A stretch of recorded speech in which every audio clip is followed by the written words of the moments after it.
Before we start this episode, I just want to take a moment to say thank you. Thank you for listening, thank you for participating, and thank you for working towards justice and answers for Jennifer. This past week, this podcast passed 1 million downloads, and we know this is not because of us, it's because of you. Thank you for proving that there is good in all of us, and thank you for honoring a person that most of you, like me, have never met. I also want to say before we start this episode that at the end of the last sidebar, we played a clip of an interview that was supposed to be a part of this episode. However, since that sidebar aired, that individual has asked for us to pull the interview due to a conflict of interest. So, long story short, we ultimately decided to not include that interview today. That out of the way, let's get started.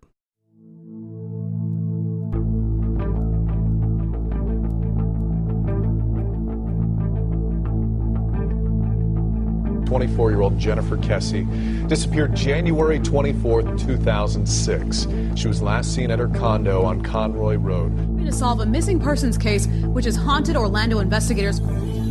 So we're still waiting for that one person to come through with the one bit of information that could bring Jennifer home.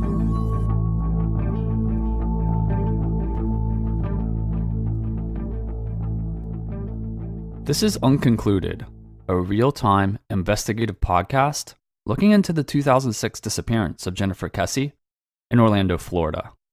I'm Sean Gerd. Since we started this show, we have been so thankful to those of you out there listening right now who have been part of this project. Those of you devoting your own time and investing yourselves into the investigation. Today, we wanted to cover a topic of discussion that is among the most mentioned in the emails and messages we get from you.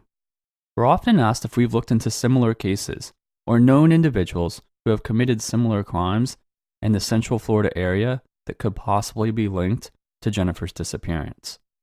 And for those of you who have followed this case over the years, you're aware that this was a topic that was at the forefront of the Jennifer Kesse investigation at one point in time.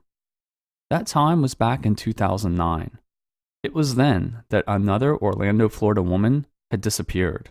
Tracy Ocasio was last seen in this surveillance video leaving the taproom bar in Metro West. She hasn't been seen since. But it wasn't just that another woman had disappeared. The similarities to Jennifer Kesse's case became impossible to ignore. It's been some 8 years since then. The possible connections and suspicion have obviously cooled. But we've said all along, our plan is to look at the past to help guide the future. So today, we're going to take a look at a man that at one point seemed to be a viable suspect in Jennifer's disappearance, and came to be named the prime suspect in Tracy Ocasio's disappearance. Joe's going to come up here and explain what that search is going to Today, involve. Ocoee police investigators officially named James Hataway as the prime suspect in the disappearance of Tracy Ocasio. He was the last person with her. We know he drove home with her. We know we interviewed him. We know he lied about what he was doing with them. A year ago, the 27-year-old Ocoee woman vanished just after midnight on May 27th after watching an Orlando Magic game at a Metro West bar. She was seen leaving with Hataway. Hataway is the one who doesn't have an alibi. He's the one who gave us a false alibi. He's the one that, yes, he drove her home. And he's just where everything's pointing right now. Until today, Hataway was only regarded as a person of interest in the case. He sits in the Seminole County Jail on charges in an unrelated attempted murder case. Detectives have not pushed forward yet for prosecution. They say as long as Hataway is in jail, they can work their case. We know where he is. He's not going to run. We're not going to lose him. And now we can use this time to try to find more evidence. We can use this time to really find Tracy. As you just heard, Tuesday, May 26, 2009, Tracy Ocasio was last seen leaving the Florida taproom and bar with James Hataway. It's easy to see how immediate connections between this case and Jennifer Kesse's disappearance were made. A young, pretty woman having vanished from Orlando is likely all that would have been needed to stir interest between the two cases. But there was more.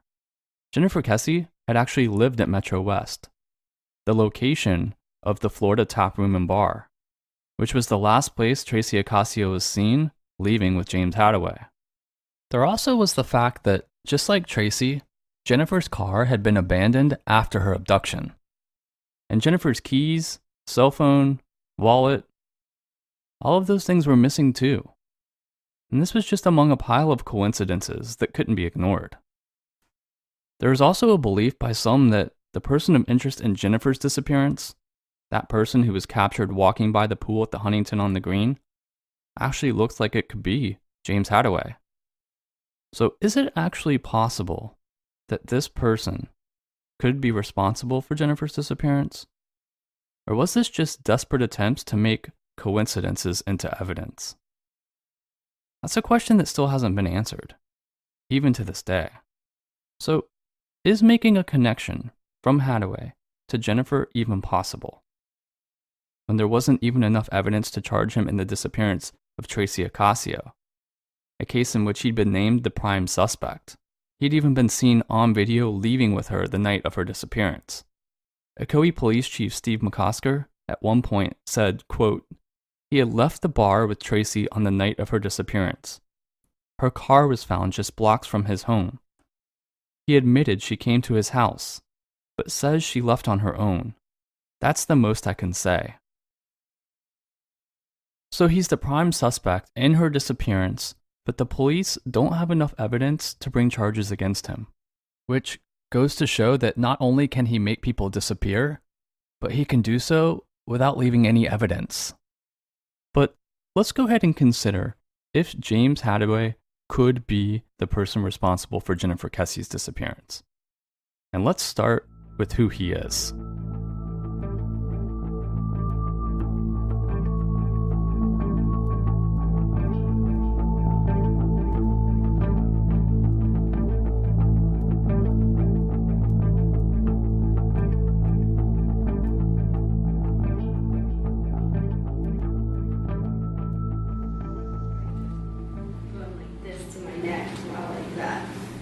Rachel Clark played the role of James Hataway, showing the jury how the man accused of trying to kill her treated her when she pulled away during a goodnight hug. Like this, and he was kind of like grabbing right here and trying to push my neck off to the side.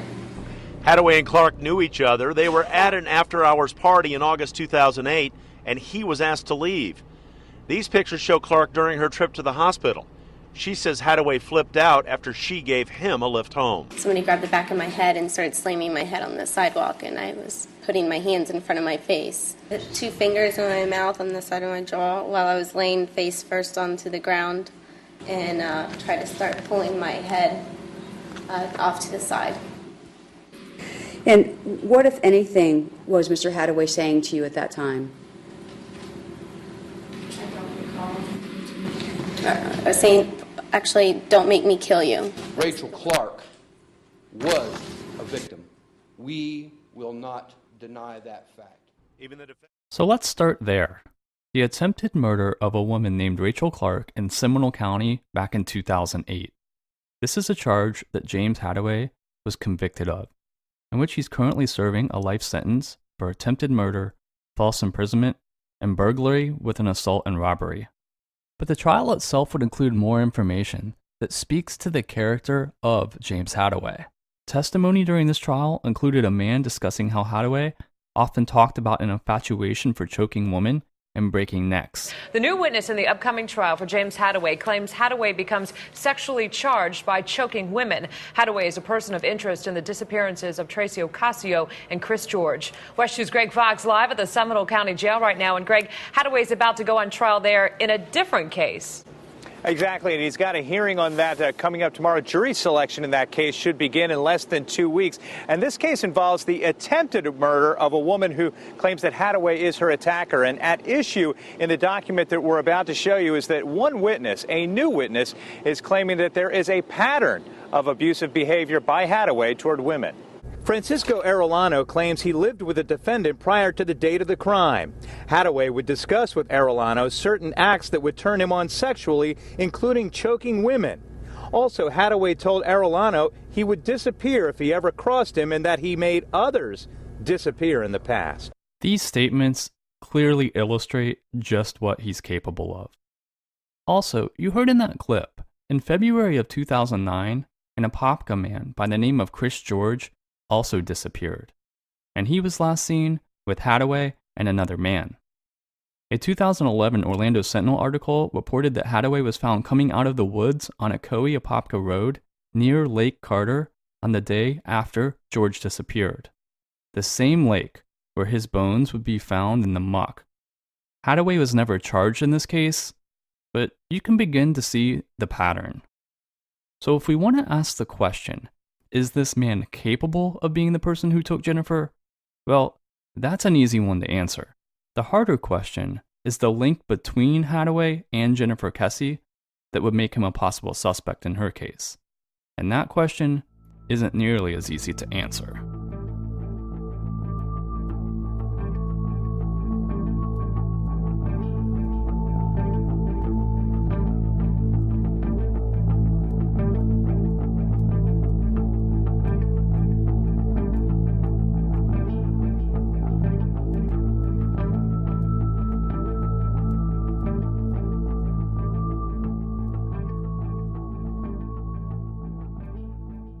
Let's take a look at the possible connections, one by one.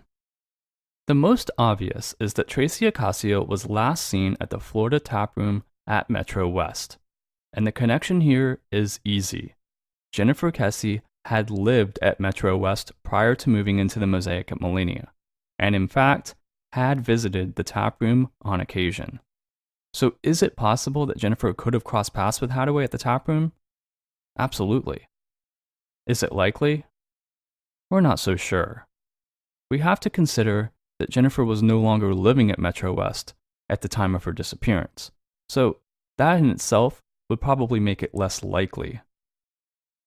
I also asked Jennifer's roommate who lived with her at Metro West about the tap room specifically. And she said, I quote, "We went to the tap room a few times to my knowledge, but not frequently. And at least not when I lived with her. And I really don't remember much about it."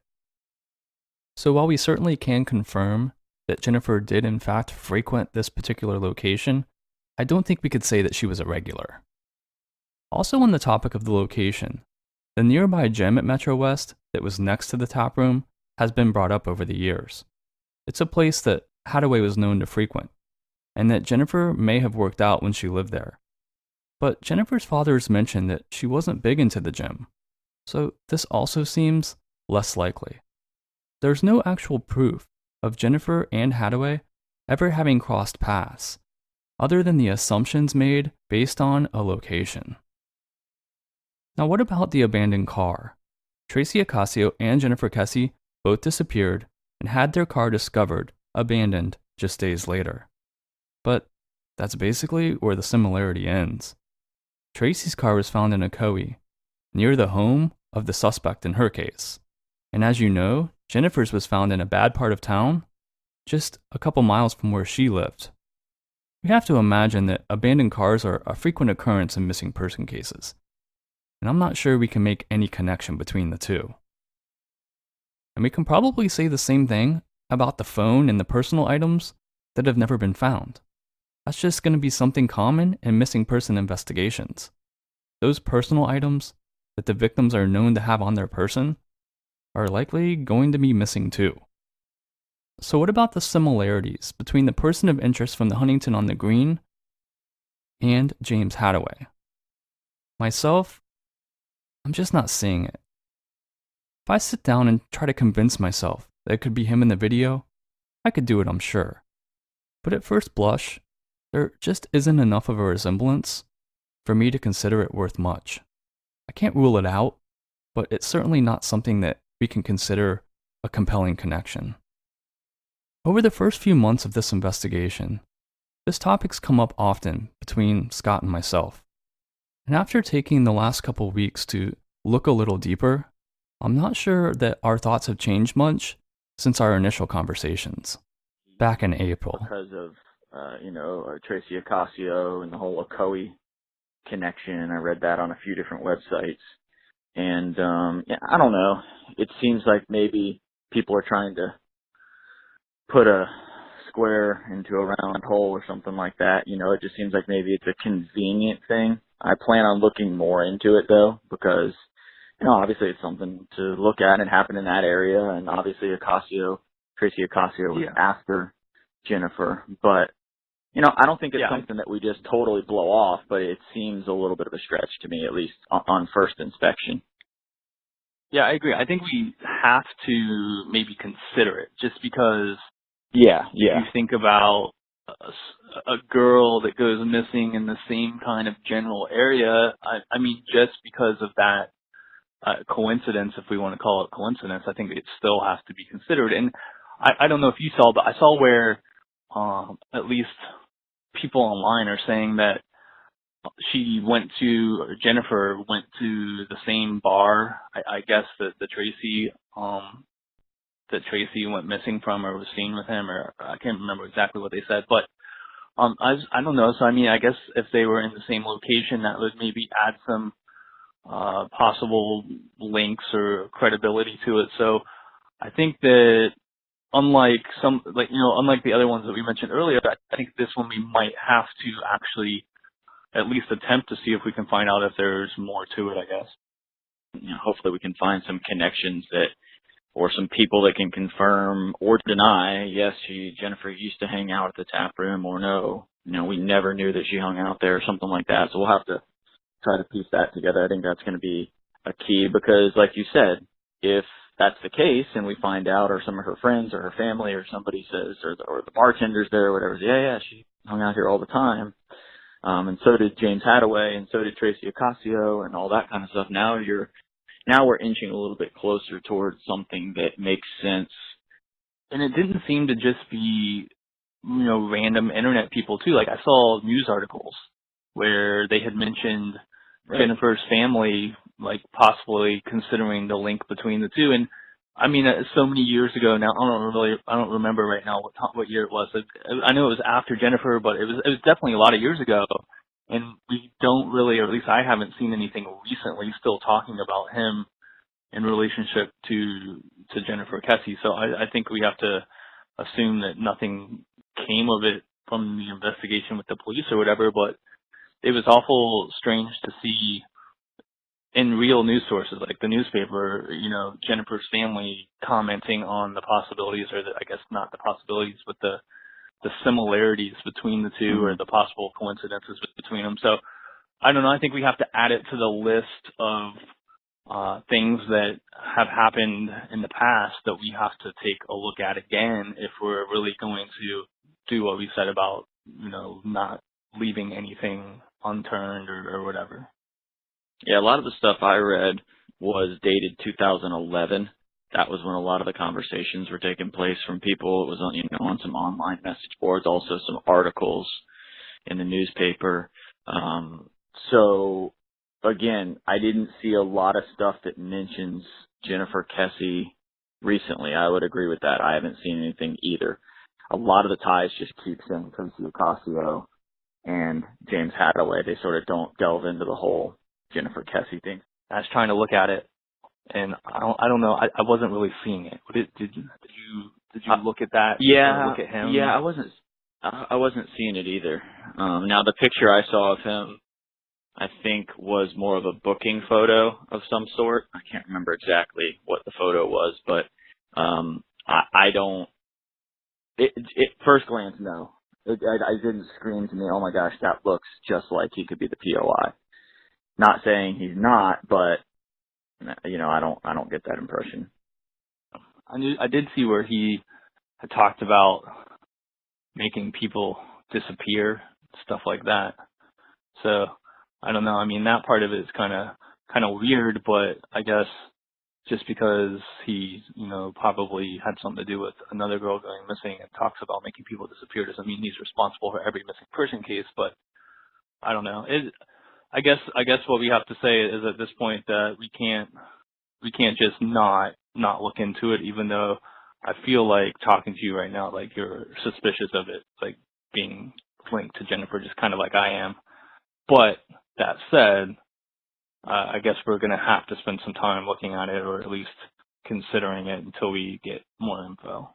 Yeah, I mean, I'm naturally suspicious of a lot of stuff like this, especially stuff that you see online and people are making these connections that, seems like they're more out of a TV script or something like that. But I mean, I did read some stuff. Again, I want to look further into this, but that he used to work for some sort of a business that did lake dredging and that kind of stuff. So, you know, it's all those little things. What that has to do with it, I don't know. People, you know, have made assumptions about, you know, that she could be in a body of water or something like that. So it's these little things I think that people take and they pick, and then they start to think that it makes sense to them. And maybe it will eventually, but for me right now, I feel like it's just a bunch of individual things, and I'm not really tying it together to place him in the disappearance of Jennifer. We're now several months into this investigation, and our opinions and thoughts on this particular individual, they haven't really changed. And so we're left with a man who's clearly capable of extreme violence, especially against women. There's a track record there. We have a man who frequented locations that Jennifer may have as well. But for us, that's where it ends. There just isn't anything else that we've been able to find, after all of those hours, to tie the disappearance of Jennifer Kesse to James Hataway. And we also have to remember that the police have actively investigated this individual and his possible connections to Jennifer as well. And to our knowledge, none have ever been made. They have access to her financial records, her phone records, and all of the other evidence that we don't. And they still are unable to tie him to her disappearance. I mean, if we really think about it, what scenario would even work? Jennifer, after talking to her boyfriend on the phone that night, showered, got dressed, and drove to the tap room, and she ended up interacting with James Hataway, and it ended badly. It's obviously just a lot of conjecture at this point. And any kind of connections that we would attempt to make would be pure speculation.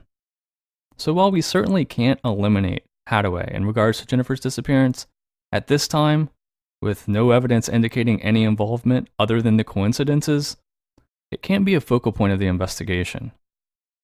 But we know that we aren't the only ones that have looked into this.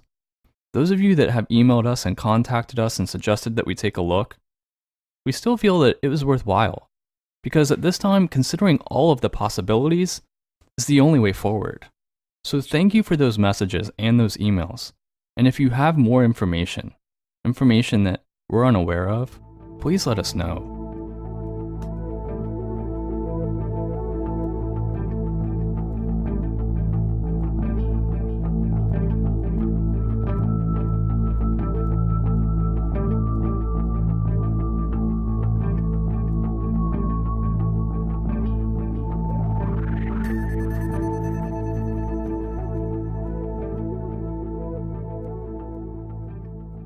We also want to take a moment to update you on the information that was mentioned in episode 9, where we discussed the prior search locations and spoke with a woman who believes she saw Jennifer's car the night before she was reported missing in a patch of woods off of Oak Ridge Road.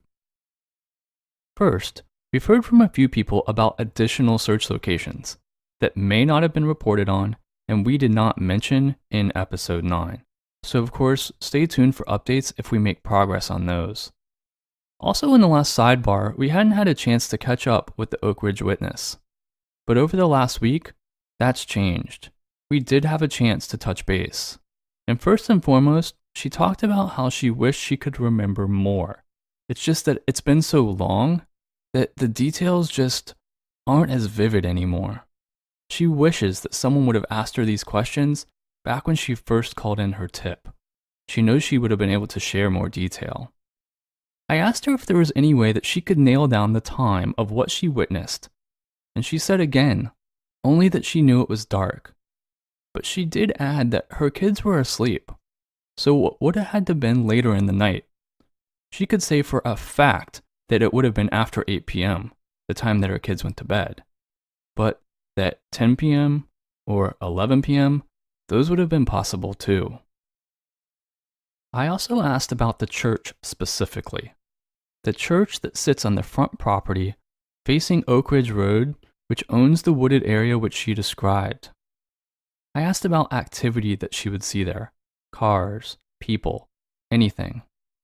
She says that she knows the church was active at the time, and she may have seen an occasional car parked in the area, but not frequently. And the fact that those 2 cars were in the woods behind her house late that night, that stood out.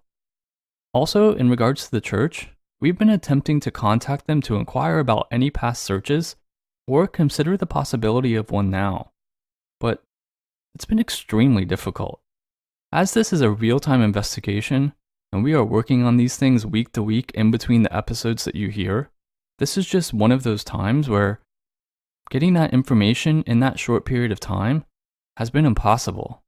It's been incredibly frustrating to spend 2 weeks just churning our wheels. Here's what we do know. We know that the church is apparently no longer active, and those individuals who were previously associated with it have seemingly disappeared, changed their contact information, or just aren't responding. If you're listening and you have connections to the church, you know someone who was a member there, or any other possible leads that could help us make contact, we need your help. We've hit a bit of a wall. Send us an email, call the voicemail, or message us on Facebook. Also, we know that some of you have stopped by to take photos and videos of the Oak Ridge Church wooded area. And while we appreciate your efforts, we don't encourage anyone to trespass on private property without going through the proper channels, and we want everyone to be safe.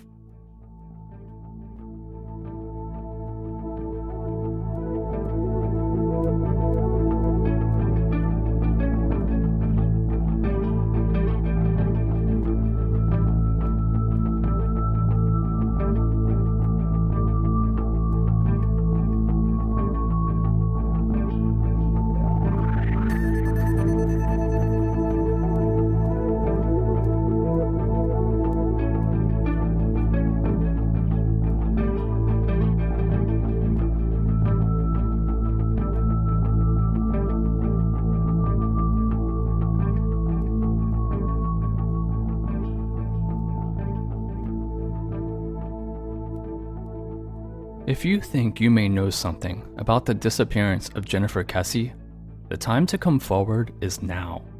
Call the Orlando Police Department and ask to speak to the detective in charge of this case. And don't give up until you do. It's time to bring Jennifer home.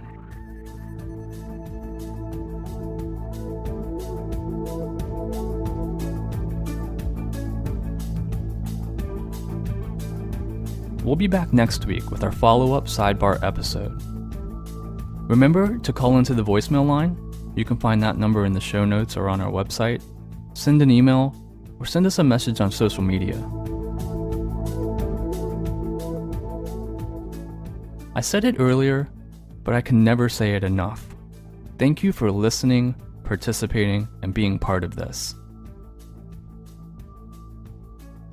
Don't forget to like the podcast page on Facebook, join the discussion group by searching Unconcluded Podcast Discussion, or follow the show at UnconcludedPod on Twitter or Instagram.